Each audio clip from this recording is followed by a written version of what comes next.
Hey folks, if you're listening to this, it probably means you like listening to stuff, but you're busy. You're as busy as everyone else is. Where can you find the time to listen to more stuff? Well, the folks behind Radiolab and Freakonomics Radio now have a WNYC mobile app with a smart new feature called Discover. You pick a few topics and you tell it how much time you want to spend listening, and Discover will build you a custom playlist of segments from the best shows in public radio. Best of all, you can listen offline, underground. You don't need Wi-Fi. Go get this thing. It's free. Download the WNYC app wherever you get your apps. Dig it. All right, let's do the show, man. Lock the gate!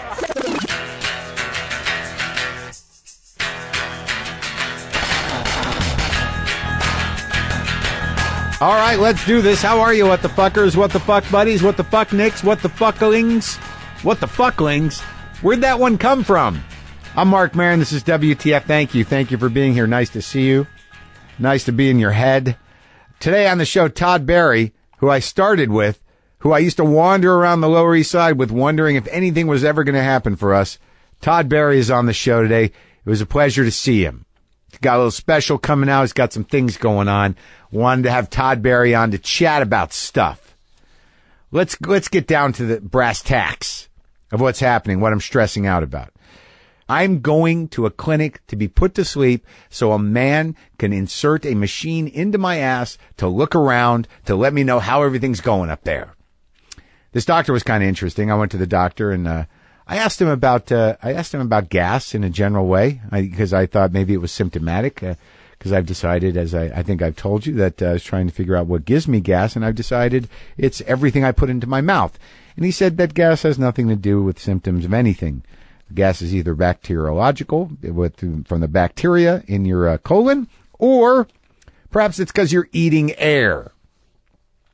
And this doctor he's a witty guy. He referred to the inside of the colon as a compost heap. So I'm gonna flush out that compost heap, and we're gonna take a look and take some pictures. And so I decided to go ahead and stack it up that day. And before that, I'm gonna go to the regular doctor to get a blood test, see how I'm doing with my cholesterol, because I have been eating very little red meat. I've been exercising, and I've been taking all kinds of stupid vitamins to avoid getting on statins. So I'm gonna have that kind of information in a couple weeks. I'm a little stressed out about that. One thing I wanted to tell you is that the paperback edition of my book, Attempting Normal, is out today. And I'm very happy about it. And I'm happy about the cover because I went through some shit with this cover. Now, as some of you who listen to this show heard David Sedaris on the show, and I'm not dropping names, he was here. And he came in here and he was chuckling at my book, which was very flattering. I was moved by it and I appreciated it. I was taken aback in a good way that I was even on David Sedaris' radar, because he is the king of the witty writers. But during that interview, he had brought up that the cover of my book was silly. He said that the cover of the book made it look like a comedian's book. It's silly, and that it was better written than that. So I was very flattered, but that was a message.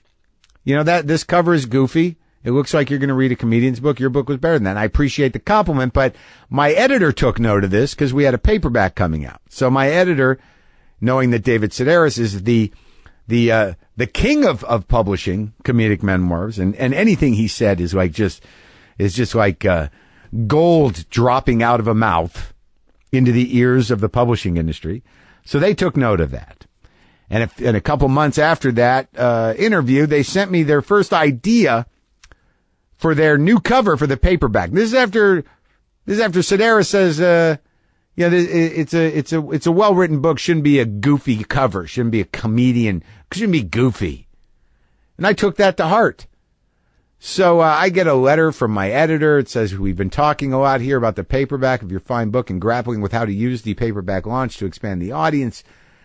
So anyway, we thought it might be a good idea not to feature you on the cover, but still to reference you in some way for the people in your core audience. Here's where we landed for the front cover. Let me know what you think. Now, I got to tell you, I don't know if I can explain this to you correctly or do it justice, but I woke up and picked up my phone and read this email. And then I looked at this cover, and the cover is The backdrop is like sky blue. It's like a light blue. And then it says, it's got David Sedaris' quote right at the top. I laughed so hard reading this book. David Sedaris, and that part's written in white, like handwritten. Then Marc Maron, Attempting Normal, and that's handwritten in white on the light blue with an underline on it. And then the bulk of the cover is a gray cat. It looks like a kitten, a photograph of a gray kitten. And that cat has drawn in crayon on its face glasses and a mustache with a little soul patch like mine, and then written in like Sharpie off to the to the left of the cat. There's a little cartoon balloon, like a think balloon with 3 circles, and in one of the bigger circles it just says WTF with a question mark and an exclamation point. And the kitten is flipping the bird. So I've got a gray cat with a goatee and soul patch and glasses flipping the bird, just setting on light blue with a little think balloon that says WTF.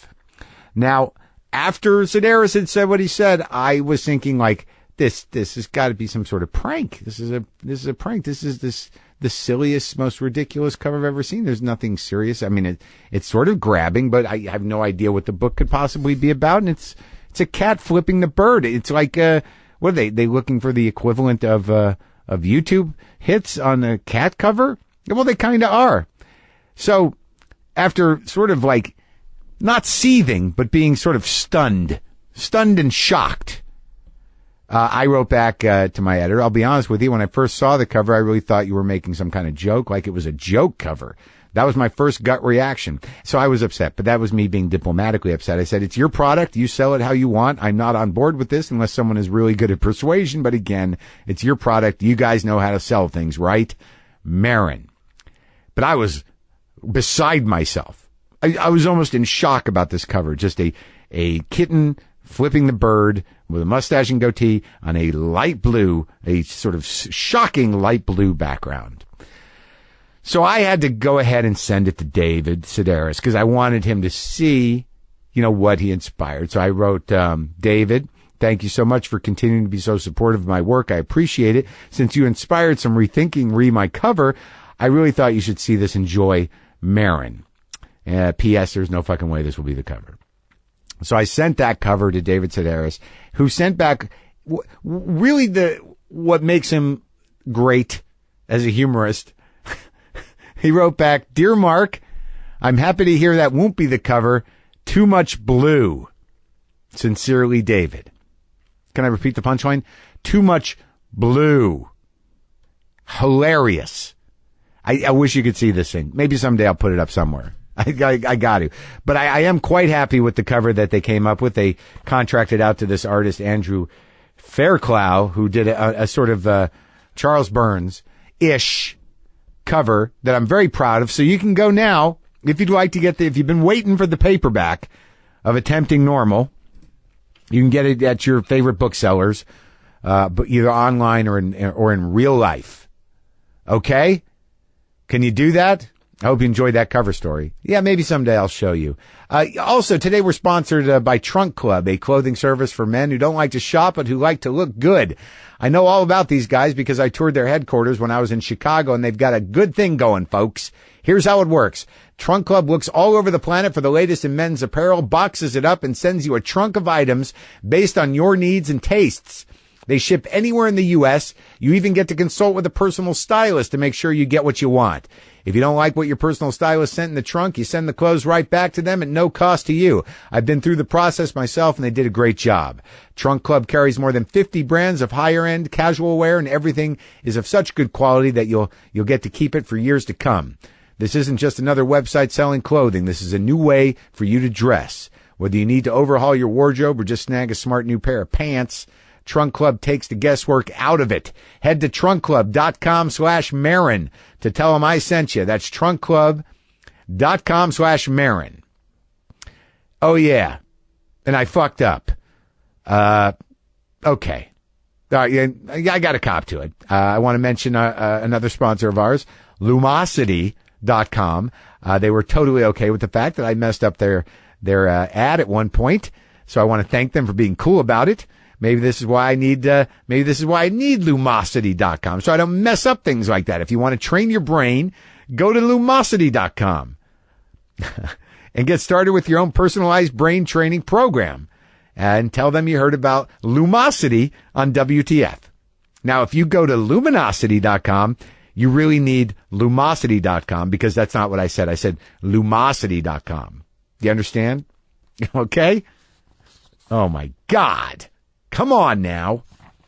Hey, can we call Dave Attell? He wanted me to call him because he's got some shit going on. And me and Dave Attell go way back. Let's get Dave Attell on the phone. Hey. Dave Attell. Hey, what's up, buddy? What the fuck, man? I haven't spoken to you in months. I think the last time we spoke was about the porn show, which I did, and I had a good time on. So is that show, that's no more? That's it? It's over? I hope to start the show again later on for the fans of the retro, and, of course, for the fact that I have about 300 or 400 porn tapes in my house. So I would say that we will see more of the show again down the road. Well, what did the old porn stars? I mean, they must have appreciated getting some respect or feeling like they were, appreciated. Did you develop some new friendships with all of the old timey porn stars?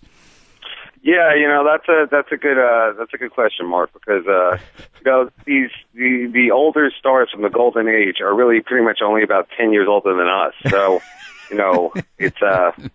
it's weird to think that we're kind of in the same generation as these people. Yeah. And yet they are icons, and we should cherish them. That's what the show is about, which is a tribute to them. And I'm really tight with a couple of people from the show that I met from the Dave's All Porn. Seika, who is a legend, an icon, the Platinum Princess.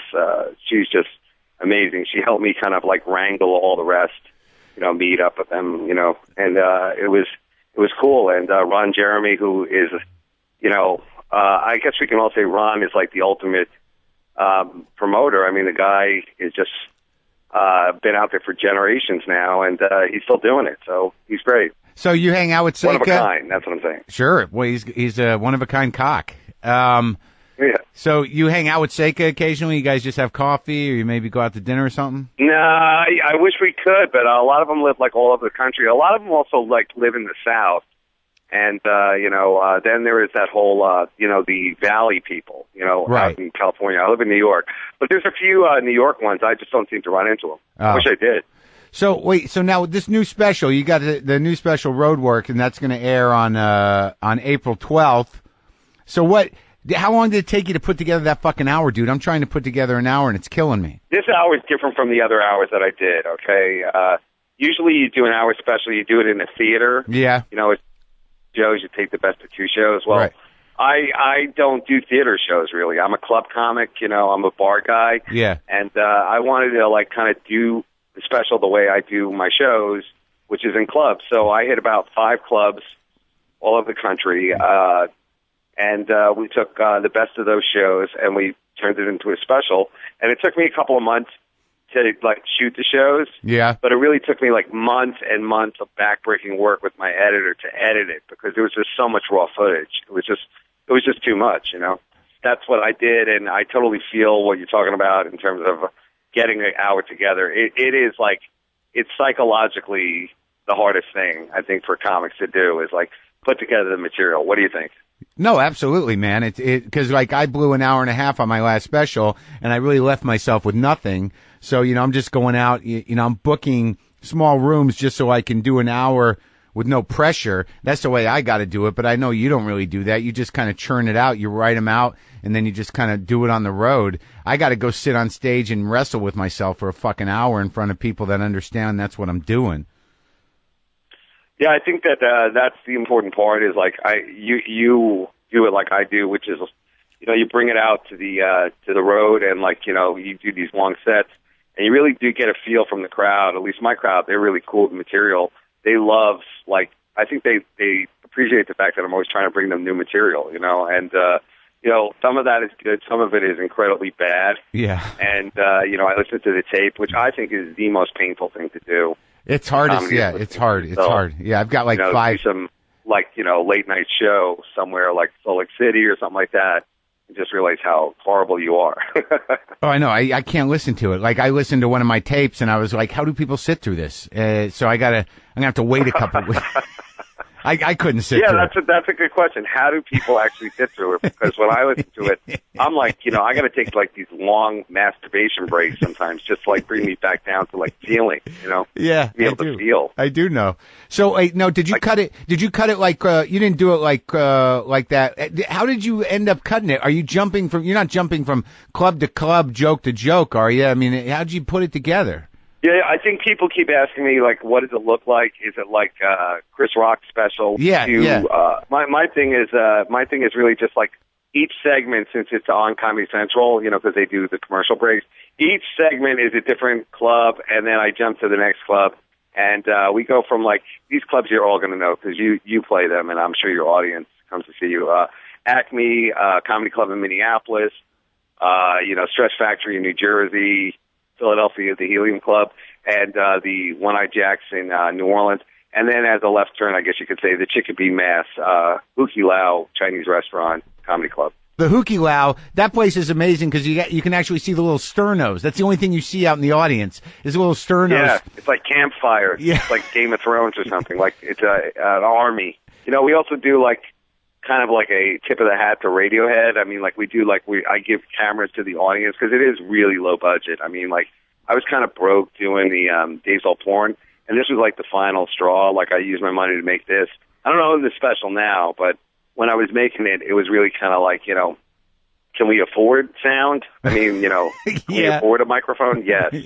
So it was that kind of feel, and I think that you also agree that like there's a club show. There's nothing like a club show. Well, that's what I did for my special. I just I didn't want to do a theater because you're a different person at a theater. It's not like for me and you, a theater is like it doesn't happen all the time. So when we're in a theater, your pace is different. The way you walk around the stage is different. I mean, why not do it where we do it all the time in a club?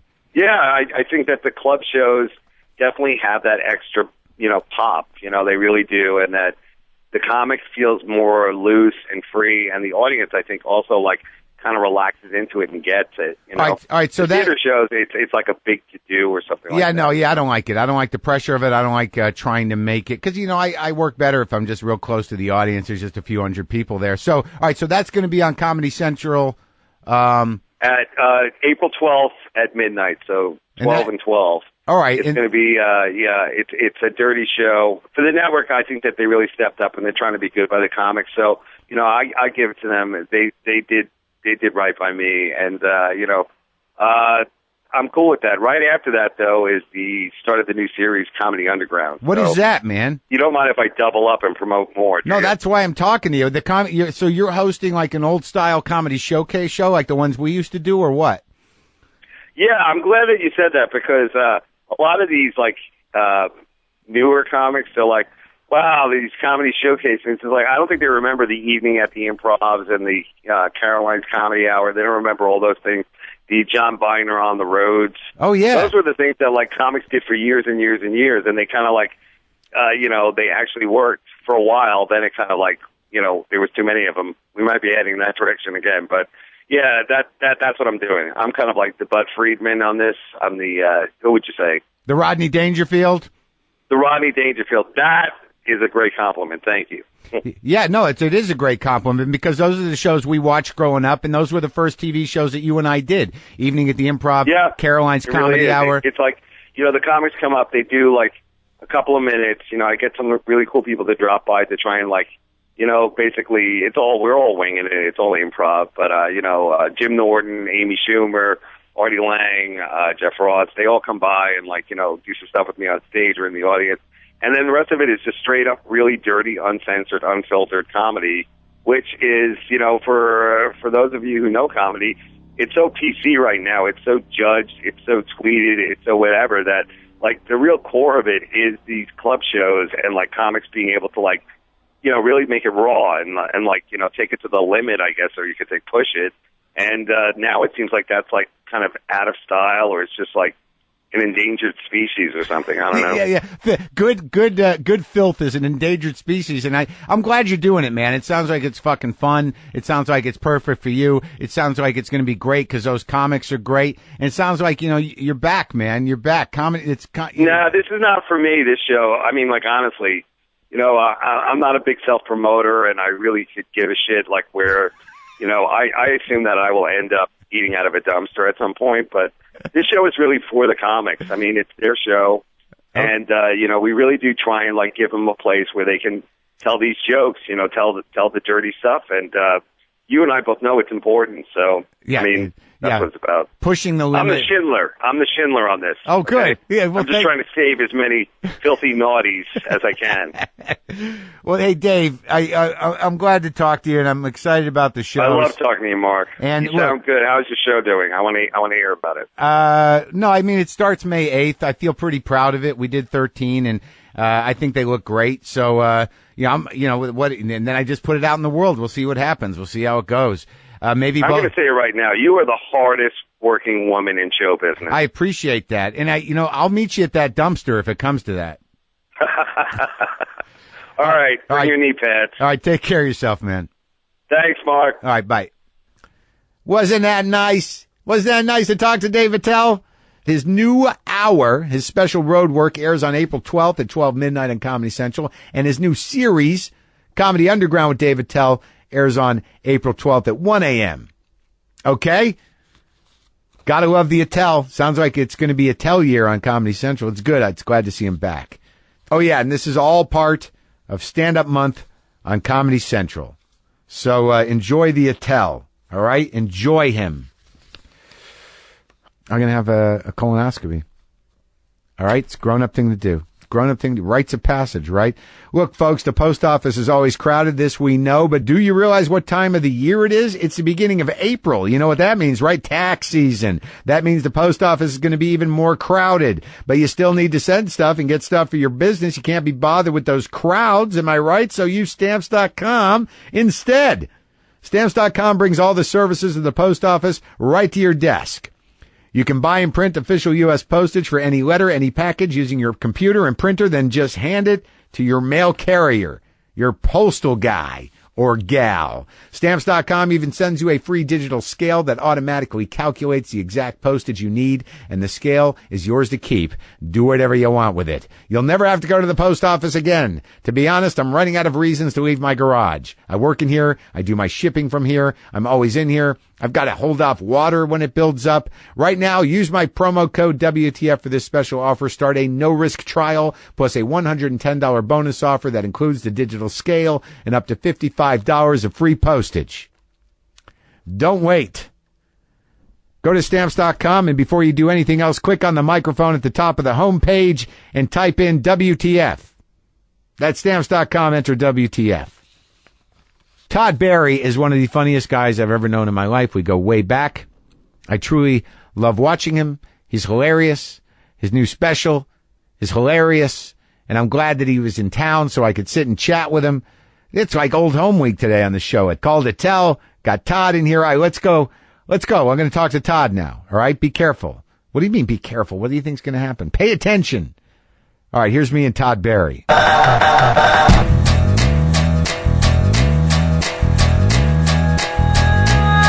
You're in the seat, Todd. I know. I mean, it's not like we haven't done this before. I know, but I've never done the one-on-one. I don't know why that is. I don't know what I'm thinking. I mean, you were there at the very beginning of this show, and then I had you on the live ones. I know. I'm shy, probably. Is that it? I think I might. I know. I don't know if I would have me on my show. Oh, that's such a shitty, hacky thing to say. Is it?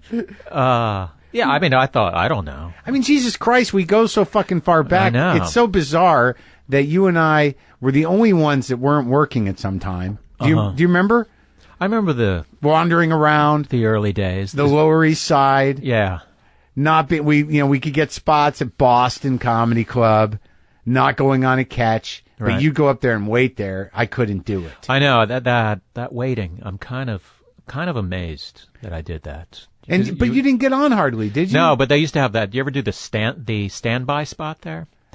Catch Rising Star used to have this standby spot where Basically, I think you got like $25, Right. as opposed to whatever it was paying, 60 or 50. And you were there if one of the acts they really wanted on was running late. Right. So you're sitting there and you're like, oh, I hope Jon Stewart's Taxis breaks down. And you're like, oh, I hope he's running. And then they'd walk in the door. And Right. like, Oh, fuck. Yeah. But I mean, were there other people? See, like, I could not stand Louis Ferranda so much that to give him any power of decision over my life was nauseating to me. And I just couldn't sit up there. That would be... What? I don't know if he listens. Who cares? Yeah, that would be a healthy reaction to... Well, I mean, he used to fuck with people. I mean, I'd see guys who would like... Just horrible. Just, see some guy came from Connecticut to audition for him, and he would walk out in the middle of the set because he didn't like the guy. And it's like, the guy was thinking about this all week. Yeah, and he was just a fucking bartender initially. Yeah. I get along fine with him, but I know. I don't talk to him anymore. Well, but I mean, I've talked about it before. It's just, it's weird in my mind, the people that I can't seem to forgive. And it's just like, it's guys like that. It's him. I mean, I just can't handle it. Yeah, I mean, there are people who I look back at and I go, oh, where are they now? I'm still a comedian. Where are they at? Like who? You don't want to throw anyone? I don't want to say names, right, but also, sometimes you look back and you go, all right, maybe they were a little bit right to not rebook me. Like, you know what I mean? You're like, I barely think I'm good now. 24 years ago, I don't know that I had the chops that I thought I had. Personally, I mean, I think that because we were, like, at the time we started, I mean, Louis was already getting spots everywhere, and, like, Nick DiPaolo was, and I think, I don't know, it was like me, you, and Liv Schultz, and I think Sarah, we were only working one or two places. Like, I'm thinking 1989. Yeah, I mean, I moved to New York in 89, so it must have been, So we just got there, and I actually remember when You Got Funny, in a weird way, because like you always did exactly, and I think it happened for all of us, because I remember with Jeff Ross too. I remember when I first watched Jeff Ross when he was Jeff Lifschultz, and I was like, wow, why is this going on so long? It was impossible to listen to. I couldn't understand how people could listen to it. And then one day everything just clicks in. And I remember like you were not doing anything different than really you were now, other than the confidence doesn't quite. Yeah, I've seen that happen with comics, right? Where you're just like, oh, whoa. Yeah. And it's not like they're talking, they're doing different kind of jokes. They just click into this next level. Where'd you grow up in Florida? I lived there. I moved there when I was 8, but I lived in the Broward County, where Marilyn Manson lived. That's how my mother lives there too. But she lives in Broward County? I think so. Dade County. Yeah, you're right. Well, oh shit. Yeah, I lived in western Broward County. Did you know Marilyn Manson? No. But I actually ran into him once, and I asked him about it. I go, "Did you live in Coral Springs?" He goes, "Yeah, I did." And that was it? Well, he was, I think, high on absinthe. I'm just basing that on the fact that I know that he was high on absinthe. Is that called being high? I don't even know. But I mean, that was. Did you say like I am too or nothing? Or no.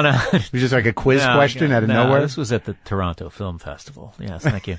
But what were you doing up there? When I was in The Wrestler, that was great, man. Why didn't you take off? You got a little thing. It's weird, yeah. Like when I did The Wrestler, I mean, I've certainly done stuff since then, but it was a thing where I was like, oh man, I'm going to start getting I'm going to get offers that I don't want to do, and it's going to be uncomfortable, and I'm going to have to, like, I actually got myself worked up, like, for this, am I going to have to sell out? Because when they see me in The Wrestler, I'm going to be like, and I wasn't necessarily bombarded, but I mean, people saw it. Yeah. And liked it. But that was the first place your brain went? Like, I'm going to turn shit down. Yeah. It's not like I'm going to get something. Man, I'm going to get too bigger than I ever wanted to. It's out of control. But I remember you acted earlier on, because you're a good actor. I'm okay, but I feel like you had a handle on it early on. I mean, I'm trying to remember what was it. Some of those old Louis movies. What was your first acting? I did some of the old Louis movies. I did Larry Sanders Show. Yeah, what did you do on that? How many episodes? I did 2 episodes. I played a writer named Keith. And one episode was with Sarah Silverman, where she was the new writer. Right. And the other one was called The Prank, where we we had a fake audition just to meet hot women. So, But that was like early on, right? yeah, that was a long time ago. Like yeah. I'm surprised I didn't know that because there's no like it's not hitting a jealousy button. There was no usually. I think you're just so stunned that you're just like it'll kick in later. You're like, because what the fuck? no, because we were so close. There's those moments where you're like, "How'd you get that? Yeah. What did you? What happened? How'd that happen?" Yeah, it's hard to resist the how'd you get that because you got to say that correctly. Some people interpret it as sometimes it's just like, hey, I was just curious how you got that. But Rarely. but some people, like, how did you get that? Yeah. When did that happen for you? Yeah. What were the early Louis movies though? There was Caesar Salad. I remember Caesar Salad where you played the guitar. You were playing. I played drums. Drums because Yeah. you're a drummer. Yeah. And Jeff Lifschultz was playing my guitar, and then Right. I did the soundtrack of that. That's right. And then we recorded some of the soundtrack. Yeah. In that studio. Yeah. With Louis. Yeah. I got cut out of that movie, but we did the music. I think he wanted to replace my drumming also, which in retrospect, it's like, well, you could have gotten the real drummer.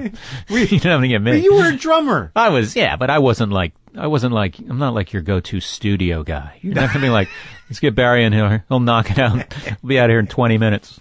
But I remember when we first started hanging out, you had that weird apartment that you kept for like decades. Yeah. Oh God. With that back room, then you had the roommate who was a painter. That I remember you had one. Oh wow, yeah, that was my first roommate. Then. And he had like one painting that. Yeah. But you knew him in Florida. I knew him in Florida, and we moved up. I knew I wanted to move to Manhattan, like even before I started comedy, and then I just kept in touch with him. And he's like, he wanted to move to New York, so it seemed it's kind of a good idea to go up there with a friend. Then we moved to the Upper East Side. Which is really? excruciating. That was the first thing?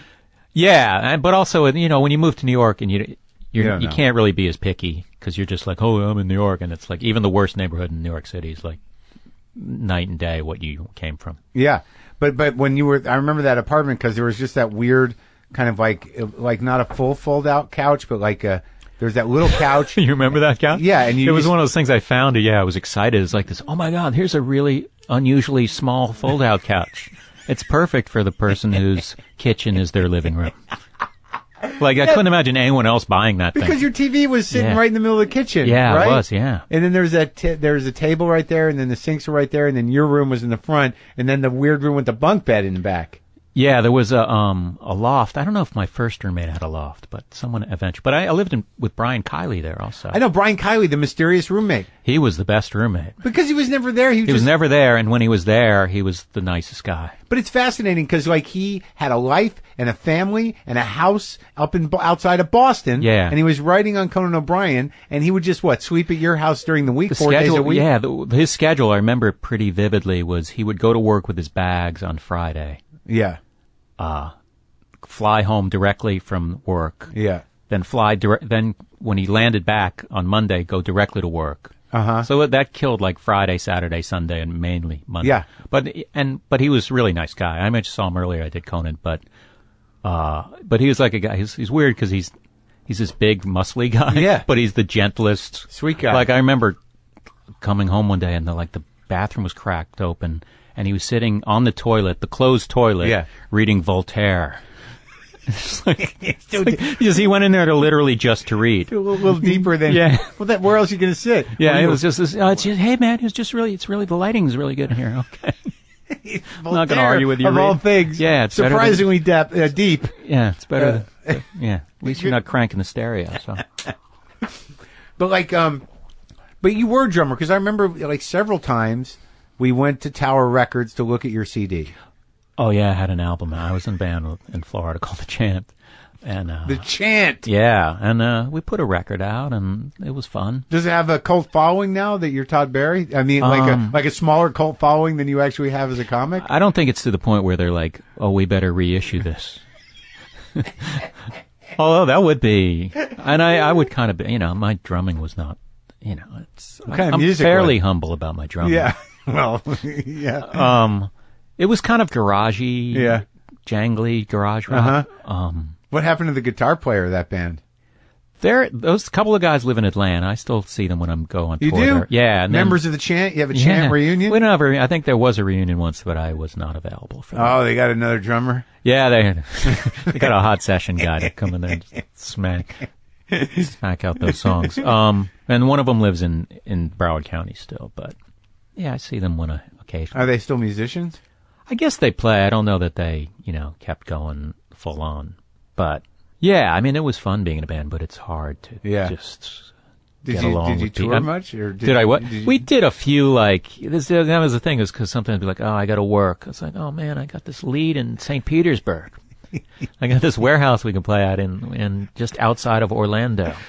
For a party. Yeah, or a party or a punk rock club. But I mean, it was kind of exciting back then because... Yeah, it was a wild frontier. Yeah, and then I was in bands in college, and I was in a band called Die Trying, which I'm sure there's 3 million bands called Die Trying, and a band called Cuttlefish.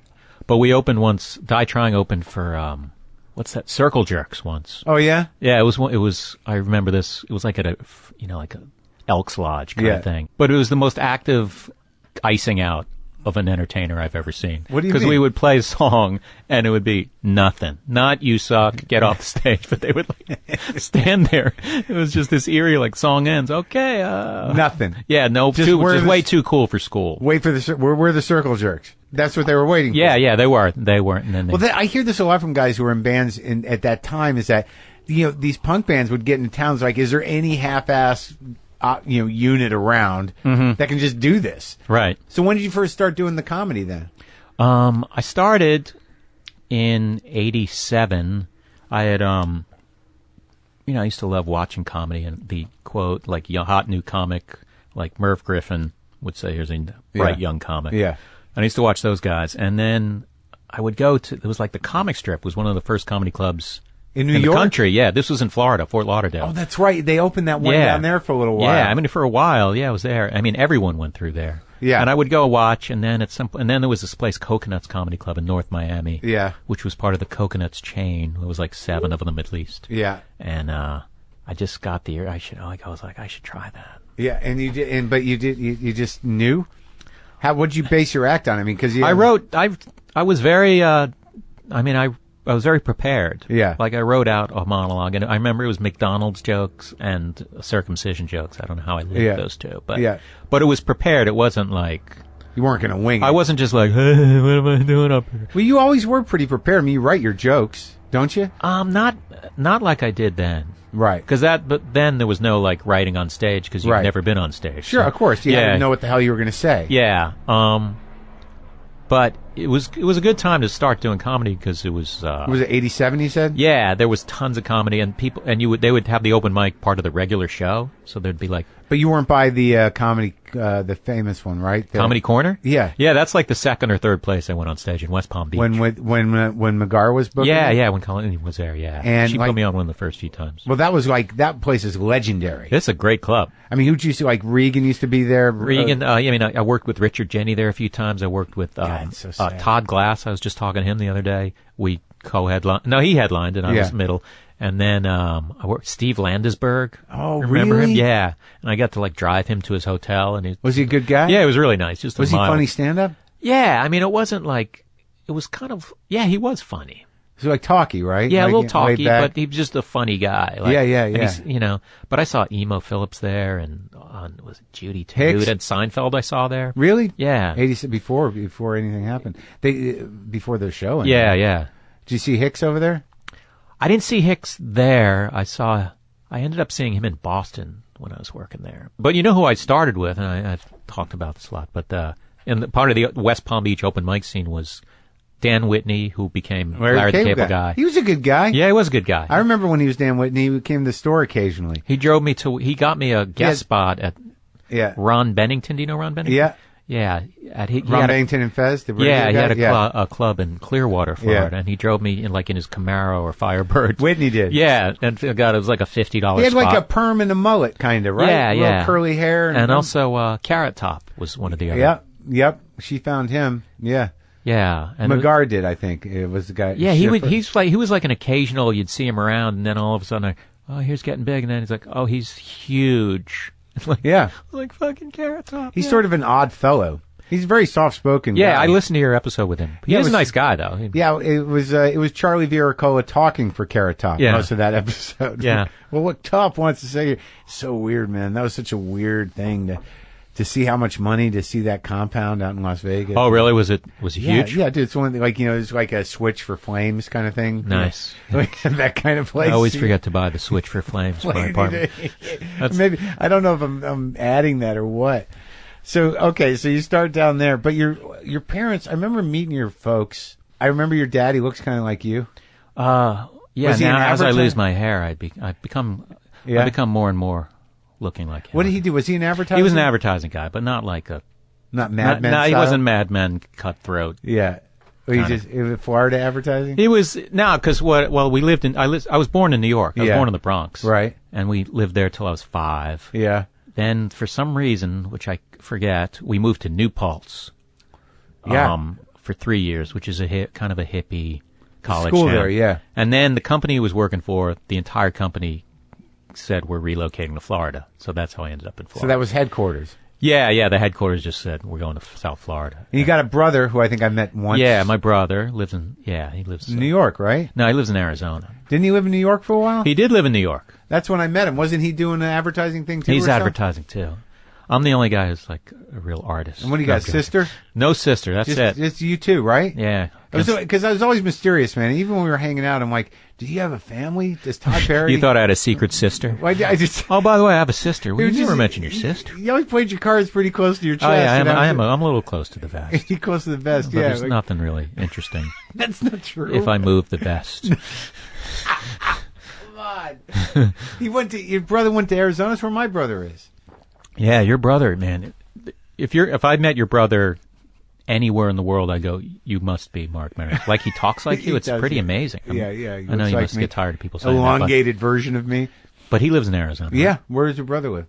In the Arizona area, Phoenix. That's where my brother lives. Phoenix. We should get them together. Maybe they could be eating at Houston's right now together. Maybe meeting at the Biltmore Mall or something. Yeah. What the hell is it? Have you go out there ever?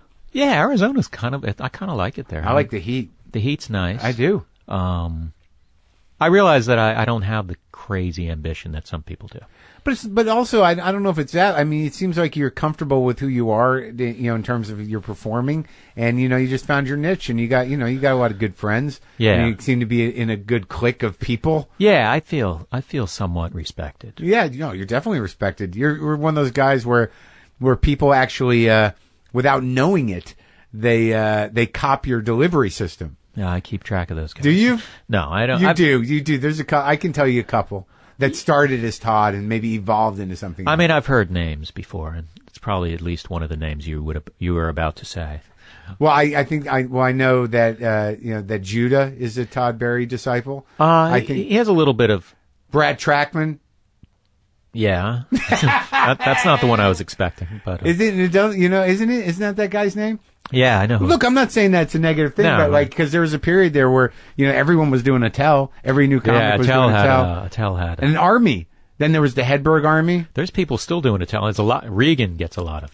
Brian Regan gets a lot of. You get hints of Regan, right? Because I see hints of Regan even in Jim Gaffigan. Mm-hmm. Hints. Yeah, definitely. It's like you can't avoid your influences, right? Really. Like every once in a while, I'll catch myself saying a word exactly like somebody else. It's random. I find myself being a little Attell-ish sometimes. Really? Yeah, I feel like there's inflections and things that I picked up. Occasionally, I've done the Gaffigan, where he goes into that meta voice, right? Where it's very contagious. I mean, that's why your brain locks in. You got to purge yourself in that moment. Yeah, Gaffigan is he's inspirational, right?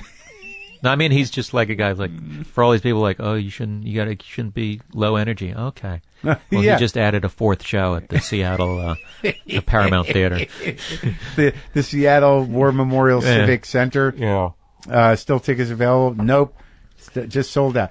I remember when he started doing the extended crowd work mixes. Do you know about my crowd work special, right? I do, man. I don't know if this is a show where you plug things. We definitely. I read about it in the New York Times. Oh, shit, you're right. They love that Louis. Anything that they can. Louis is like, Louis lets Todd release a comedy special. This is a nice article, though. It was nice, and it was nice of him, Louis, to do that. Yeah, he's a good guy. Yeah. Him and I are getting along. Yeah? Yeah. That's right. You're on his show a lot. I am on his show. We just tape. You and I just tape. Me and you are sitting at a table. Yeah. Together. I did one of my famous table scenes. Table eating scenes. It's kind of amazing how how he shoots with such a streamlined crew, and it's pretty relaxed. Like everyone's really nice, and no one seems like frantic. You know what's amazing about him though is that he'll get. It seems like I've only done 2 scenes with him, but you've worked with him more. I mean, what's that experience been like with you? He improvises a little bit, but he seems to know exactly what he wants. Yeah, I mean, like last time, like I just did the episode where there's a lot about me, and there was things where it's like, well, I don't want to ruin it, but there were things where like, I don't know that I would say this, and, right, and did he let? And he let me kind of, kinda, yeah, he did, yeah. There were times where he let me improvise more than he's never like correcting you, like if you say, how's it going instead of hi, how's it going? But he knows where the beats are. Yeah, he's got something he wants you to say, but he does let you. I do feel pretty comfortable improvising. Yeah, we did improvise, but it's like even that scene that I did, it's like I couldn't. Like I saw what he was doing for me and him. Like there seems to be a switching of roles, and it was interesting, but I couldn't quite see what was ultimately going to be hilarious about it. You know, I knew he wanted me to be me, so I was me, and then he had Norton improvise some stuff at the end, but I couldn't really see how the scene comes together. Like the last time I did a scene with him, it's like even that one, I was like, "Where's the beat?" You know, and then he knew exactly where it was. It was holding this silence, so for him to say something, right? But I didn't see it on the page, and it turned out to be hilarious. Right, it's the editing. Yeah, well, I'm a moron, is what I think. It's like sometimes I don't understand shit. That's all right, man. All right, I wouldn't call you a moron. I didn't realize that you did so many Dr. Katz's. Yeah, I did like over 20 because I got a regular part on that. Well, people love your voice. You and John Benjamin. Yeah. I mean, that was really fun show to do, and I miss, especially when it became a regular. Yeah. Just like, oh man. Was that your first gig as a recurring? I guess so. I think. I mean, I don't really think I've done any recurring except Larry Sanders. I did a couple. Well, I guess Louis. I've done a few of those. So. You've done a lot of those, right? Yeah. You do 4 or 5 a season at least, or? Yeah, about that. Maybe 3 or 4. Isn't that interesting how that all evolved? Like, did you know?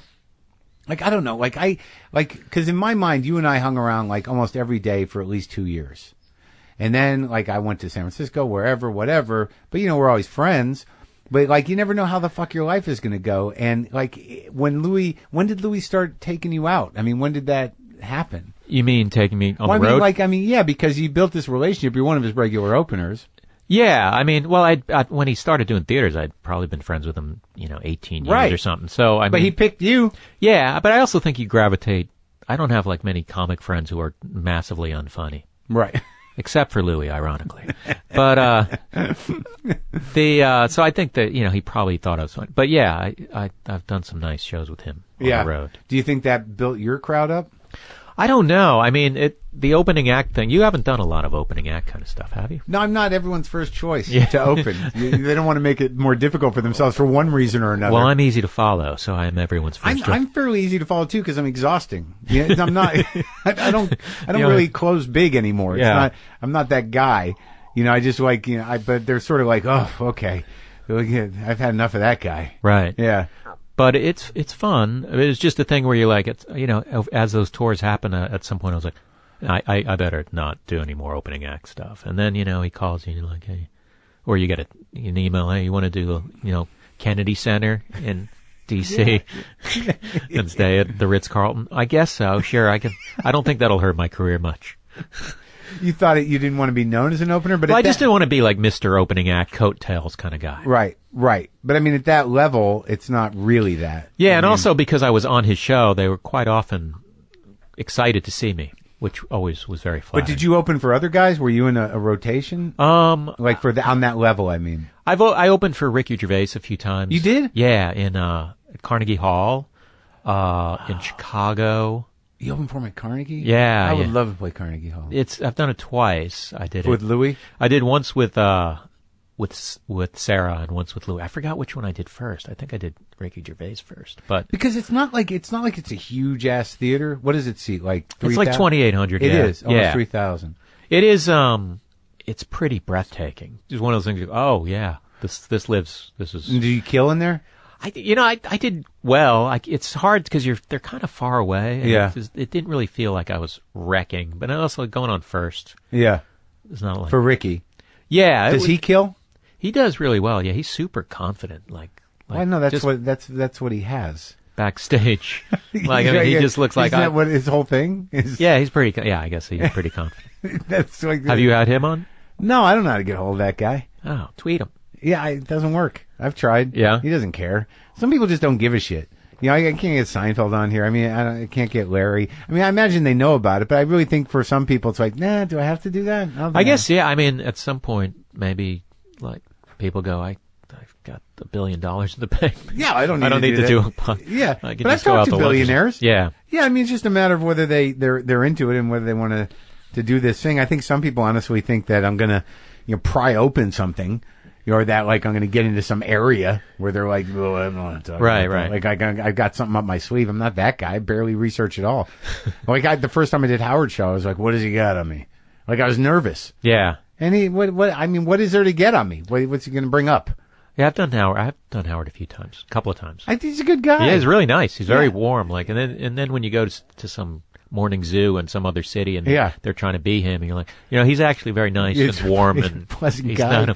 He's interested. He's appreciative. He thanks you. He listens. Yeah, he listens, and he's not trying to just crush you. Yeah. But all right, so let's go through a couple other things then. So you did the Larry Sanders, you did the Dr. Katz, you did the Wrestler, you did a short film. Flight of the Conchords I did. That's right, you were that guy too. Yeah. You're like in all the groovy shit. Yeah, I was. I don't want to miss anything that like Todd Berry nerds are like, I can't believe you didn't ask him about it. Can't believe you didn't. Pootie Tang. Pootie Tang. You're in Pootie Tang, right? No. No? Okay. The only thing I was cut out of Caesar Salad, and he made me do some weird shit for that. And that's it. I didn't do any other ones. I didn't do any other Louis movies. No. Like, nope. No, but you were in the Chuck Sklar one too, right? I was in Tomorrow Night. You've been in all the shit. Yeah. Were you in any of the Shapiro shorts? Yeah, I was in the one on the Staten Island Ferry where he tries to hijack the Staten Island Ferry. His wife just texted me that he like his dopamine levels are surprisingly high, and he might be able to cut back on the Parkinson's meds. Might that's be one good. of the rare cases of Parkinson's remission. I hope so. It'd be nice to get the old Rick back. Yeah. I put him on my show, but he was great. He's always great. He's an interesting character. Yeah, I mean, I shot some scenes with Louis with him where I was just crying laughing because they just let him go, and he just goes off and it's like, wow, I could never do that. Yeah, yeah, you could never. I could never be that loose. Like maybe And he's real present. Like he's got enough acting chops. Like he took enough of those classes because, like, if you remember him back in the day, he was always like working it. But like he's very immediate. Like he'll repeat things and Meisner the shit out of stuff. Yeah, I remember. Actually, first time I think I was with Louis and we were sitting back at the Boston Comedy Club, right. And we had both watched him for the first time. We were like, "Holy shit! What is that? This guy's force of nature." Yeah, it's just nice to see someone who's funny and completely unbridled. Yeah, like, just like he's got an axe to grind. Yeah, I'm jealous of someone who can cut loose like that. Yeah. Well, you do it in your own way. You have a very compressed. I mean, that was the big joke for years, right? What was it? CD that low energy. Oh, medium energy. Medium energy. Yeah. I mean, do you still get flack? I don't. I've realized that it's probably affected me more off stage than it does on stage. Yeah. Like it's more a perception of like, oh, he's low energy, so he can't do this, he can't do this. But my shows are generally pretty good. Yeah. And now you've got people. I don't get tons of people. What's with your energy level? And I'm sure there's people who hate me, but what are you finding when you do the road? Are you finding that they're mostly your people? What's the percentage? Yeah, I mean, I'm trying to scale down. I've almost not completely eliminated, but just the multi-night chain comedy clubs. Me too. Because it's just there's no need to do it, and there's so many places now. Yeah. You could go to a dive bar and make more money than you'll make for 5 shows. It's weird. Do you have that thing in you though, like where you're like, well, I'm a comedian. I should be able to perform for anybody. Like I can do a second show Friday for a third of a house that doesn't know who I am, but they're going to fuck it up for the people that are there to see me in a way. Like you got to do that. Like I don't want to spend 20 minutes babysitting drunks doing crowd work because you can't get back from that. Right, because they got the email blast. Yeah. And it's like I have nothing against them and I can do that, but you get to a certain point where it's like it's a lot more fun for everybody. Right. And you do these shows like in a bad show and they're like someone gets thrown out. I was like, I wonder if they're the ones who got in free. I would bet everything I own that they got in free. So what was the angle of this crowd work thing? Because like your crowd work actually, when you started, I don't know what the special is because I haven't seen it, but back in the day, when you started doing the sort of, I imagine it's different than that. Where the great one, what was the riff where it's like, where do you live? Oh, I'll be at the Jacksonville I used Civic to do these Center. fake tour dates. Yeah. It was always better when someone was from like, Finland or something, yeah, and then they could rattle off 10 cities in Finland that I never heard of. Sold out. Yeah, and so I did that. That was more of a structured thing that I adapted to who I was talking to. This was more just literally going out and just looking around. Not doing comedy. It's not comedy clubs. No, it was the only one that was close to being a comedy club was this place in Anchorage, Chilkoot Charlie's, which is they do comedy there, but they also do, like they had a band, a Metallica cover band that also plays all country sets there. It was the same band. They're like, they're going to do the Metallica set, and then at midnight they're going to do all country, like the same band. That was great. So is this like, could it function as a pilot? But they're not. I mean, that just talking about something that happened at the club. They're not in my thing, but right. But like, what was the angle? What did you do? The angle was just going to do shows completely unprepared with no prepared material. And how'd it go? It went really well. Like I've done 2 crowd work tours, and the first one I didn't film. And how do you approach it? The show? Yeah. You walk on stage, and if you can think of something to say in the moment, you say it, and then you just kind of go, look around and go, what's your deal? What's going on with you? And then if something comes up that's funny, then you just keep going with that. But I mean, I was doing shows, some of them were hour and 45 minutes, like with way no longer material? With just where I'd look at my watch like, holy shit, and they'd be like, stay up there. Like, are you serious? So you talk to what, 20 people maybe? I mean, some people I would talk to for like 8 minutes. Yeah. 10 minminutes, but maybe not 10 minutes, but yeah. And and if you feel someone's not into it, I'd kind of back off because I'm just not. I don't want to upset someone. But you realize that it's weird. That skill is not something that all comics have. Like Louis can't stand it. Right, and I sort of admire people who don't do it because I feel like, oh, you're actually doing it. But it's also a skill, though. Yeah. That it's a skill that, like, when the chips are down, at least you can do that. Do you know what I mean? Like, okay, let's say the act isn't going well. Right. What's up? Yeah, I like to think I do it in a way that's not just right. I mean, you're just not cheap like shots. Yeah, you're not. It's or just stock jokes or anything. Right. No, you get into conversations with people. But I did one in San Francisco not for the film, but I did one in San Francisco for the film. There's a really good venue there called the Chapel. Yeah, highly recommend. Never been there. But I just did one at Sketchfest, and there was a guy in the audience who I was talking to. He's like, because man, I owe you an apology. I was like, okay, this is gonna be good. Yeah. What do you owe me an apology for? And he's like, I saw you at the Punchline like 9 years ago, and I guess I moved my hand in a way, and you thought I was shaking your hand, so you shook my hand, and then all these people wanted to shake your hand after that. It's like, yeah, I'll forgive you. You're forgiven. It's like I don't even know what you're talking about. I believe that happened, but you don't owe me an apology. Isn't that weird when people are carrying that shit? Yeah, I had no idea. I mean, I don't think he felt truly bad, but it was still on his mind. The Chapel, where the fuck is that? That's in the Mission. It's really nice. It's a little teeny place? It's about 250. Oh, I don't know seated. That place. Yeah. What's some of the weirder shit that happened? I mean, were there any dicey moments where... Actually, weirdly, like Portland. Portland's weird, dude. Yeah, and it was, but Portland's usually like, because I did Helium there once, and the audiences were really polite. Yeah. This time I did a music venue where, 90% of them were called Mississippi Studios. Uh-huh. And it's a good place, and it's nice, but there were just a few, like, shows, well, there was a few moments where you're like, am I on stage at 4 a.m. or is this an 8 o'clock Tuesday night show? Like, are you that drunk? Yeah. But just people, just weird, just trying to be weird. Yeah. Portland, huh? And trying to be weird. I know, and then some actually weird, but yeah, that was kind of. Can you feel that though? Because I think I can feel it in a room. Like if a lot of times, like when I'm doing a club, like I'll go into the room, like when it's almost all seated, just to see if I can vibe on like trouble tables. I do that a little bit, but sometimes I'm way off. Like sometimes you'll just hear I'll just hear all over here like one sentence they say, "Oh, this fuck, and this is gonna be. So you hear people like walking, hey, we should heckle. Yeah. But they have no intention of doing that, Right, and right. then they actually enjoy the show. Right. But Sometimes it's not the guys you think it's going to be. I think, it would be great if clubs did a little screening, Yeah. Like you're profiling. You Yeah. look too drunk Or and stupid. Hey, you let the office party in that was intoxicated walking in, and now you're going to sell them drinks. But definitely take their money. Yeah, it's fucked up, man. So, okay, so the special, how does it work now? You just how long is it? It's 70 minutes. Really? Yeah, it's a little bit of a tour document, just a little interstitial, nothing. Where are the too cities breathtaking. you went? I went to start in San Diego, then I did Largo and Los Angeles. Where'd you do in San Diego? The Casbah. How was that? That's cool. It's like a down and dirty I don't know rock why club. San Diego makes me nervous. I mean, I did the La Jolla Comedy Store, but I don't know what goes on. I feel in like San Diego. I mean, I had a good show there, but I feel like I did a show there with Louis once, where people were like yelling shit. It's like it's in like, a nice theater too.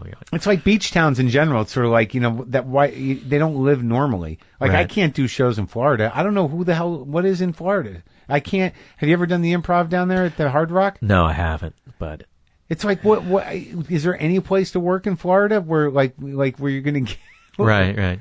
Well, I mean, I'm not shitting on Florida because my mother lives there and I like Florida. Yeah, but I can't figure out what the hell's going on down there. I did the South Beach Comedy Festival. I'm like, these people aren't going to want to come in and see me. They want to be out by the beach. right. I just don't ever get the feeling that people are like, what are we going to go inside for that? I think that's why New Orleans had never really been able to get a comedy club off the ground. Although I've had some really good shows in New Orleans. I did it once. It was short. But I it think was people like a are year too after like Katrina. we want to bounce around and Drink in the street. Yeah, and drunk people. It's not great. It's not. Yeah. Have you ever been to Denver? That's a very drunk place. yeah. My last experience in Denver was not enjoyable. I played At the Comedy Works. It was. Yeah, I guess I can't. It's too late to say it wasn't the comedy. I had the same. It was their experience. suburban room, Oh, I didn't do that one. which is In the mall. yeah, and it was just one of those things where you're like, oh, did you just grab people literally off the street and hurl them in, or did you? They like gave out tickets at like a Botox center and just these awful people. Couldn't get over. And it was like there was a guy who tweeted like, Todd the Barry deserves better. There was bad crowd control. It's like, how often do you see someone tweet about crowd control? It got to be pretty. But bad. I mean, they're I've had good shows in Denver, and the Comedy Works is a great room, but people get shit faced. yeah. I mean, I only did the downtown room a long time ago, and the shows were good, but it was like, oh, they're a little rowdier than I thought they'd be. Yeah, because it's an altitude thing. I think they have 2 drinks and they're fucking hammered. That could be it actually. But Okay. Alaska, that was serious drinking up there. What else You gonna played do? Alaska, right? Once. Yeah. But they're kind of like It's cool to fly into Alaska. they were rowdy, but not in a hostile, just like kind of almost, isn't this the way we're supposed to be kind of way. Right. Louis once said, they used to have a gig at a college in Fairbanks. And I know he had done it, and I asked him. I said, "What's it like up there?" He's like, "Oh, they're very happy that you came." Yeah, that is the famous thing about Alaska. Thank you for coming up here. Thank you for coming up. Yeah. Why? Because took me 15 hours. Yeah. But yeah, they are appreciative. So okay, so you go San Diego, and then you do San Diego, Largo. and L.A. I did San Francisco, the Chapel. I did Portland, Mississippi Studios. Seattle, I did the Crocodile. I don't know any of these. Vancouver, I did the Biltmore Cabaret. I've never been to any of these. Yeah, you should. Like certain cities are great, and then certain cities are like, nah, nothing going on. But do you like going to cities? Like I like when I get booked to the city that I would never think of going to. Like where? I don't know. I just like did a tour with Neil Hamburger once, and then there was like this date we had off, and they're like, well, this Toledo club. I was like, yeah, let's go to Toledo. Yeah. Like, because I'm not going to be going to Toledo. How was it? It was fine, but I also liked that. Seeing new places. Seeing new, yeah, I finding something good in every city. I did a show at I did Columbus, Ohio, Cincinnati, Ohio. I'm going to go to Cleveland, Ohio. Like I got Ohio pretty covered. Yeah. In Pittsburgh, I think I did Pittsburgh. I like Pittsburgh. Yeah. Yep. It's a good town. Yeah, it's Philly. I like Philly. Philly's good. Philly's like, it's a real place. Have you noticed when you go to certain cities, like it's not a fake city, but you Right. can really feel. That's like why I there's a felt. type- That's why I like Detroit, and I like. Where'd you play in Detroit? Well, when I did this, I did this movie Vamps. I don't know if you know about that. What is that? How'd you get that? Well, it was Amy Heckerling who did Clueless, and Yeah. but I did something else. I did this film Loser, where I did some just voiceover ADR. Yeah. Because some guy had sounded too Canadian, and I guess that's where I met her, and she gave me this part. But I mean, I play as a vampire comedy with Alicia Silverstone and Kristen Ritter and Sigourney Weaver. I was her right-hand vampire. When did that come out? I think it came out a couple of years ago, but it came out, oh wait, when was a little over, I remember they were supposed to have the opening night of the day that Sandy was really, like November 1st or something. Right. But, so I think it flew a little under the radar. Yeah. But I went to Detroit a few times, and I was like, why don't I book gigs there? My air and my hotel's already covered. Yeah. So anything I make. So I found like an improv theater. Uh-huh. I just went, oh, can I do a show here? And you did all right? yeah, it was just, it wasn't like, yeah. And what did you do with how many delocateds did you do? I don't know how many I did. Did a lot? I did, probably 10, 8, I don't know. Glazer's funny. Yeah, he's very funny. I like the whole Glazer, John Benjamin, Todd Barry mix. Yeah, they're funny guys. And yes, I include myself in there. And are you still good with Letterman? Yeah, I mean, last time I did it, it was a little stressful, but it's always stressful. But Yeah, what? It's just a thing where I don't know how much I'm supposed to. I can say whatever I want, I guess. Yeah. Just, it was a thing where, like, I kind of want to, I feel like at this point in my career, just go, this is what the set I want to do. Yeah. I don't want to work with you. I don't even know who's there anymore doing that. Well, there was a guy there who is now works for Fallon. Yeah. So, have you done it lately? No, I did panel the last time. That for the first time. Oh, that's right. I think I saw that. That was when good. I did the Mel Brooks story. Yeah. Yeah. He was great. It was thrilling for me. Yeah, I mean, Letterman's one of the best. Well, you know, when you do stand up, you don't really think that not even sure if he connected with you. Like he'll come over and shake your hand. And that's yeah, pretty you kind of exciting. just kind of stop. Gotta go. He's in the corner. Don't think about it. He's in the corner. Right, and then all of a sudden you finish your set and he's right next to you. Right. And you're going to commercial. He's towering over me. Yeah. Yeah. But like when I was talking to him, it was one of those things where, because I remember when you were first doing it and how exciting it is, because it really meant something to us. And it still means something to me. So when I'm sitting next to him, there's still part of me that's like, oh, fucking, he's right there. And he's talking like a person. Yeah. That's when you really realize how huge people's personalities are. Because like he's just talking to you. But like when you see him on TV, it's fucking Letterman, but you're just having this conversation. Yeah, I've had one, well, I don't know if you know I did this years ago. When I was 18, I have a tape of this somewhere. I wrote to Viewer Mail and they called me and I talked to them. I don't know why I don't make this more popular. I need to dig up the VHS. Yeah. But I just told him I gotta do a Paul Schaefer impression. You should call me or fly me to New York. Yeah. And he called me. I mean, they told me they were going to call me. And then I think I wrote back on like the anniversary of that and they called me again. Or they read it again. I read the second letter when he used to do Viewer Mail. Yeah. But I remember once I did, as a stand-up, I did it, and we were sitting there. I got to sit there in the panel. When not they came necessarily back do from panel. commercial, Yeah, right. And he goes, turns to me, goes, "Hey, how you doing?" I go, "Good. How are you?" He goes, "I'm tired, man." I go, "Well, yeah, you did 2 shows." So he's like, "That's not it. I've been doing this 20 years." And you're just like, holy shit. But I mean, that is a weird lifestyle to be like spending so much of your life just in that studio and doing a show every day, basically. Yeah, the one time I sat down, before I did this panel, Yeah. I did my bit and they go to commercial and I'm sitting there and he goes, "You can make that stuff work on the road?" Oh, God. That's sort of a compliment, I No, think. it is. It was because I did good.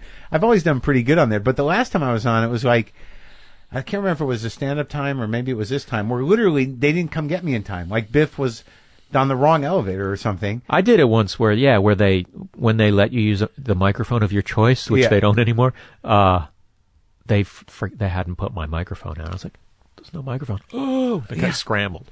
But I mean, they're generally super pro. I literally got off the elevator and Biff was like, "Now," and I'm like, "What?" And it was like I got off the elevator like right in time for them to intro me. It was like, this is crazy. Oh, they hadn't told you like 2 minutes or anything? No, it was like he said the elevator got stuck upstairs and like I walk in and Biff's like, it's now. Oh shit! It was great. It was like insane. He's the nicest guy, that Biff Henderson. Yeah. He's like as nice as he seems. Yeah. Did you ever do Leno? No, I never did, Leno. I did it. Like in the last. Oh, you did? Yeah, it was pretty interesting. He came into my dressing room and talked to me for half an hour about how he was, just a comic. And Did he tell you that he banks the He tells that to everyone, doesn't he? That What? he only lives off his stand-up money? No. For some reason, he had decided that I was in the Conan camp and that, like, I had an opinion on things and that I was not. He was like, I'm surprised that you're doing the show. And he's like, I don't get it. I'm just a comic. And but it was like 20, 25 minutes. I'm like, oh, okay. Yeah. And I just spent the whole time kind of like trying to take in his head, because like I still get kind of, when I'm talking to those guys, whoever it is, even Conan, it's like I can't. It's still magic to me. Like, this is happening. It's so heightened. Like, you were just there. Don't you get that feeling like when you're on, it's not normal in any way? Yeah, I mean, this I just did Conan like right before I came here today, and it was the loosest I've ever felt doing stand up and also on panel. Yeah, there's just this like, holy, this is being recorded. Like, even you do an interview, like Yeah. a podcast. Yeah. If you say something hard, first of all, it's relaxed and Right. chatty, but you just feel like every word counts. Yeah. And So you did. cameras like, are rolling. I can't remember the last time I did fucking stand up on one of those shows. I should do it. You should. It's weird. I heard Seinfeld say something like, always do stand up as opposed to panel. Because it's just like something like it's like a weapon if you have like a prepared bit. Yeah, if you got a good 5, but for me, it's very hard to get that. That's 5. true. Yeah, it is. It's hard to. Yeah, TV. Not everyone. Yeah, but I've seen you do well. No, to an I extent. do it, but it's not the full on thing. Yeah. Do you know what I mean? You better see me scramble, struggle a bit, but Right. like with stand up, it's like it's like tempered. So how long you been with this girl, man? Oh, my girlfriend. Yeah. You act like I brought that up already. Over a year. Year and a few months. That's congratulations. Thank you. That's a big deal. It is for me. It's Yeah. first girlfriend in, I think, Ever. 150 years. Still drinking the red wine? Occasionally, Have you switched it up? I remember it was the only thing. It A was few just glasses a week, but It was just a red wine for you. I don't really pound it. No, but I remember that was your thing. Yeah, Just a glass of red I've always wine. been really sophisticated. What now? Tell me about the swag you got from Conan, and that you're actually going to take that on the plane. You've got a bucket of caramel. They must have had that last time you were there, because they had it last time I was there. I don't know if I registered. Maybe, yeah, it probably didn't. I don't know if I take things out Yeah, of the room. It's a tin of this Chicago-style cheese and caramel popcorn And you're going to mixed. take that on the plane. Oh, I mean, you want me to give it to you? Is that what no, you're... no, I don't. I wouldn't mind tasting it, but I don't want you to open it or anything. Yeah, I'm going to take that on the plane. When are you going home? I'm catching a red eye on tomorrow night, and I'm going to turn on the red eye. I'm going to turn 50 years old. Congratulations! Thank you. You look good, man. Perfectly exactly where you want to be when you're on your 50th birthday. I was in the middle of a breakup, staying in a hotel in West Hollywood that I got on a hotel app. Oh, the Hotel Tonight or something? Yeah, on Hotel Tonight in my own town. That's where I was when I turned 50. Wow. And you were alone, and you didn't have I was alone, and then Ryan Singer said, "Come on, man, let's go out." I'm like, "All right." So I went to Canner's and I had some soup. It was a sad man. time. Yeah, that was my 50th birthday. That was a God. big transitional time. Oh, my God. Yeah. Well, what are you gonna do? So that happens, man. Yeah. What are you gonna do? Yeah. I mean, when I turned 40, and I was booked to Melbourne Festival. Yeah. And there was part of me was like, I don't want to be in some other place where when I'm turning 40, that's what I mean. Then I'm like, what if I turned down a gig in Melbourne and then was sitting there like I'm in an East Village bar with 30 people going, I could be in Australia now, but I chose this. So I said, I'm going to just celebrate in Melbourne. How do you do internationally, generally speaking? I like to do it. It's very challenging. It's very, yeah. I mean, I do pretty well in London, but there's I mean, it's just high pressure in London with the Soho. Did you do the Soho? Yeah, there's just like where you're on the set of another show. Yeah, but no, they have a downstairs room now. That's a cabaret room. They use it for other shows, but it's really good. Yeah. Yeah, it's like only like 120 seats. I did mine on the set of some sort of strip. Whatever Les Mis or something. But it's just so much. I just feel like you can't go. I can't go to London unless I have like everything's got to be new all the time. Really? Well, because if I go do a club somewhere, there's not going to be the London Times sitting in the audience. Yeah, Or you go to Soho, the London Times there, Yeah. Evening Standard's there, Yeah. all sorts of reviewers, and I did get good reviews. Not in Edinburgh. I got I've gotten everything in Edinburgh. I haven't gotten the one can't star go back there. That's a grind. I did it once. I know. can't go back there. How many times have you done it? I've done it twice, but there was 7-year gap. How was that second time? Were you happy you went back? It was better. It's just a fucking nightmare, man. Um, But did you find you drew people, that people knew you? Yeah, but I had like the first time I did it, I had like a midnight slot, which was not good. And this time I had a 3 PM slot. Yeah. Which to me was like, oh my God, that's a great slot because it's not midnight. They're not wasted. Right, and they're not drunk. And maybe they also don't show up. No, they. right. They also don't go see shows. Yeah. But it was fun. It was fun. But it's a grind. It's raining and you're staying in a flat and you're like, God, I just wish I was in a Holiday Inn Express. Yeah, with the breakfast buffet. Right, or just a comfortable bed and just internet that definitely works.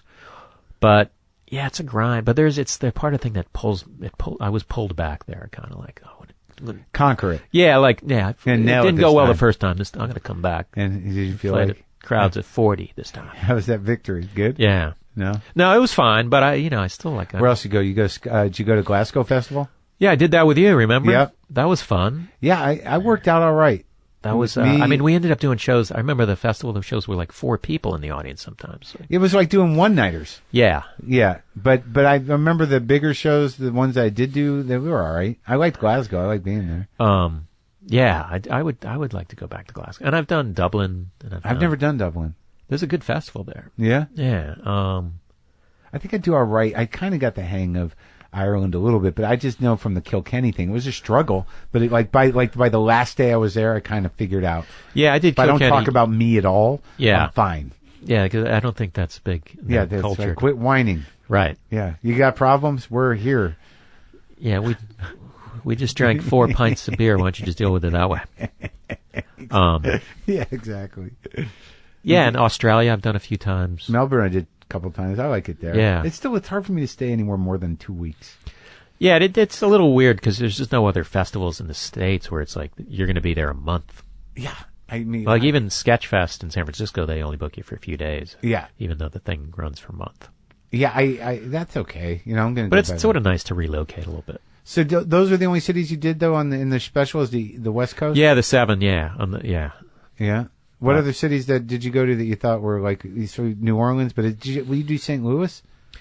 I haven't done St. Louis in a few years. There's a few states there I just don't go. I don't know why. Yeah, I mean Idaho. I've been. There used to be a good. You've never been to Idaho? You never did the Boise Funny Book? No, you used to tell me about it, but never booked me there. Yeah, that was good. I did the South. I enjoy some places. Yeah, the South's good. That Good Nights is good, but I like going down there. I like Nashville too. Yeah, I'm going to go to Nashville in April. To Zanies? No, to some rock high watt. So you just do that, huh? Yeah, and or little theaters. Like sometimes I'll find like the UCB of the town. But you look for it. So you find like this space will be good. You do a door deal, and that's that. Yeah. And generally it works out pretty. I think you could do that easily. And there's like. But so like, what are you usually doing? Like 200, 300 seaters? Yeah. And you just find the place on your own. Yeah, I mean I could tell you a bunch of places. Okay, man. I'm just trying to. No, I don't mean that in a confrontational. No. I know, but I mean like, because it's like I always think about doing that in certain places. Like, why not just go work some shit out? But I always seem to be stuck in the circuit places when you deal with a certain agent. Yeah, they got a relationship with you. I want to do bigger rooms if I can fill them. But there's some places where I don't have that, and you just ask around. Well, I mean, you have to have an agent who's sort of tapped into that. Like, if you have a comedy agent who's just, I do the comedy clubs and the chains. Or theaters, yeah. Yeah, or big theaters. They might not know about it. If you have someone who knows music venues. Right. You like the music venues? I don't do it because it's like, oh, I'm cool, I'm playing a music venue. I do it because it's like, all right, there's going to be people here who want to see me. It's not going to be papered. Do you usually have it seated? Yeah, I try to do it as many seats as possible. Because I don't like the standing thing. No, I don't either. I mean, I'll do a combination. Right. But if they can fully seat it, that's the way I do it. And people come for you? Yeah. I mean, yeah. All right, so what's on the special's available on Louis' thing? Yeah, Louis' site. Yeah. I got a tour coming up, the final crowd work tour. Now, when you say a tour, you actually do it like, nonstop or just go out? Yeah, like the first 4 dates are Raleigh, Charleston, Atlanta, Nashville. So that's 4 dates there, and then how many dates are you going to do altogether? I'm going to do, I think 14. I'm going to go to Texas, 3 shows in Texas. Where do you play in Texas? I'm going to play two places. One place I've played before called Sons of Herman Hall in Dallas, which is like a 300-seat sit-down really? place. Yeah. Then there's a place called, and I'm sure they'd book you in a second. Where? At all Dallas? these places. Yeah, I think any of these. I can play Austin. I got a place there, but I've never played Dallas or Houston recently. I'm playing a place called the North Door in Austin. and I'm playing a place called Warehouse Live in Houston? In Houston, yeah. Have you been there? Not to this specific place, no, but I know that club's been around forever. It's how many seats is that? I think it's about 300, maybe. I'm guessing. Why the fuck don't I do that? I never go to Dallas or Houston because, like, you know, my last agent's sort of like, well, why don't you do an off night at the Improv? I'm like, I don't really like working at the Improvs, but that'd be the only way that I could do it. Right, and also the Improv will still paper your off night. No, they're not supposed to. Yeah, well, I mean, I don't know. I guess it depends. Maybe I didn't have it. I was just caught off guard when I did a great show, and then I was like, it's really crowded, and they're like, yeah, we let 112 people. And you're like, okay. Well, I wish I would have known that. Let's just do a straight up door deal, so at least you can judge your draw. So you don't know how you pull in, or you've been to Dallas, so. Yeah, and I did pretty well last time, and you get a guarantee, and then you just I'm gonna do that. Get a reasonably priced hotel, and no, I know how to do it. I think, but I need to. Maybe we should talk about these rooms. Yeah. All right. So what else? You got movies coming up? I think I got nothing. I just got the special, and I have the That's tour. Great, though. And it's already available, the special? Yeah, it's on LouisCK. Is it selling? It's selling quite well, actually. Really? Yeah. Congratulations. Thank you. Did you make your money back already? Not yet, but I mean, it was an expensive thing. It was a whole camera crew followed me. With Lance, right? Yeah, Lance Bangs. He's fun to work with. Yeah, he's a really nice guy. He's like a Did Buddha. he do yours? Or? Yeah. Yeah. Yeah, he did a good job. He's a chill, relaxed. Yeah, he's a good presence. Yeah. He's and you feel like he knows what he's doing. You do. You figure if he was, if he shot Nirvana. Yeah. He can handle me. I'm not even going to be moving around that much. Right. You don't move around much. No, I don't. All right, buddy. So what am I going to drive you back to Hollywood now? Yeah, will you? I will. Let's do it now. I got to pee so badly. All right, let's go in the house. You can do that in the house. Thanks. Won't pee in the garage. Thanks, man. Thanks for having me.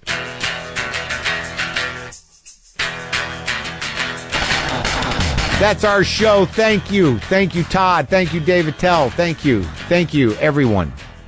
It's just a countdown to colonoscopy now. Oh, my God. Go to WTFpod.com for all your WTF pod needs. Get the app. Upgrade to the premium. Get all the episodes. Do what you got to do over there. Shit, man. Fucking slam my head into something. I was picking something up, and I stood up quickly and bonked it on the corner of a thing. And there's that moment when that happens. That is one of the few times where you're like, I'm gonna cry. I'm gonna cry. And then you try to hold it in. I'm not gonna cry. I'm not gonna cry. Just bump my head, and you're like, ow, owie, ow. And then you cry a little, even though you're not really crying. You can't stop it. You just let yourself cry when you bump your head. Give yourself a fucking break. Boomer lives!